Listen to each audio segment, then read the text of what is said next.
Hello everyone, welcome to turmeric tales. I am Kamal और आज हम बात करेंगे आंवला के बारे में। इसको आयुर्वेद में अमल की बोलते हैं। जो इसका लैटिन नेम होता है वो होता है एम्बलिका ऑफिशियनालिस और जिसकी फैमिली होती है वो होती है फाइलेंथेसी फैमिली। और अब आते हैं इसके पर्याय पे। पर्याय में इसका नाम होता है, इसका धात्री होता है। उसके बाद आता है वेस्ता, वैसा और अमृता। अमृत फला भी बोलते हैं इसको क्योंकि अमृत के समान होता है। और रसायना भी बोलते हैं क्योंकि रसायन गुण के कारण नई आयु को वृद्धि करता है। वैसा होती है, वैसा का मतलब जीवन को बढ़ाता है। और व्यस्ता होता है कि जीर्ण अवस्था को कम करता है और युवा अवस्था को प्रदान करता है, इसलिए इसको व्यस्ता बोलते हैं। उसके बाद आते हैं इसकी मॉर्फोलॉजी। मॉर्फोलॉजी में देखा जाए तो एक मिड साइज ट्री होता है, जैसा आप देख रहे हो मिड साइज ट्री है। और जिसकी लीव्स होती है ना वो कंपाउंड होती है। ये देखो थोड़ी थोड़ी खदीर के जैसी लीव्स है इसकी, लेकिन साइज़ में बड़ी होती हैं। और जो था अपना भूमि अमल की थी, भूमि अमल की भी जो लीव्स होती सेम थी। लीव्स होती है सिलेंड्रिकल होती हैं एंड अपोजिट पैटर्न में लीव्स होती हैं। और जो इसका पैटियोल होता है ना, पैटियोल वो अल्टरनेट पैटर्न में होते हैं अरेंज। और जो इसकी स्टेम होती है, स्टेम सिलेंड्रिकल होती है, इरेक्ट होती है। और जो लाइट ग्रे कलर की इसकी स्टेम होती है। तार होता है वो भी येलो कलर का होता है।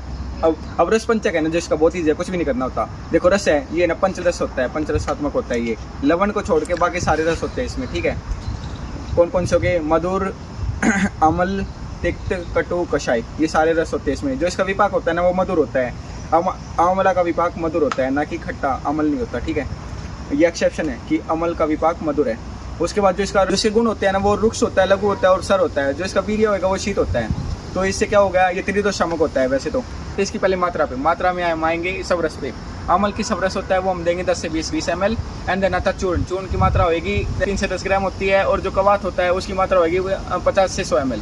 अब आते हैं इसके योग पे। इसके योग कौन कौन से होते हैं? इसके योग होते हैं अमल की आदि चूर्ण, अमल की आदि कवात और त्रिफला। इसका मोस्ट इंपोर्टेंट योग है वो च्यवनप्राश है। च्यवनप्राश में सबसे ज़्यादा क्वांटिटी में जो यूज होता है घटक द्रव्य वो होता है आंवला।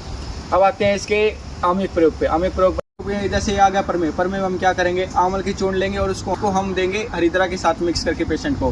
फिर उसके बाद आता है जवर में क्या करेंगे, आंवल की चूर्ण लेंगे प्लस में मिलाएंगे उसके साथ, उसको जो घी के साथ मिश्रित करके पेशेंट को देंगे कहाँ सेवन के लिए।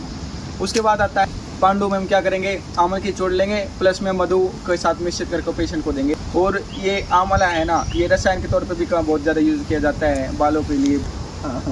Do subscribe and like my video. Thank you.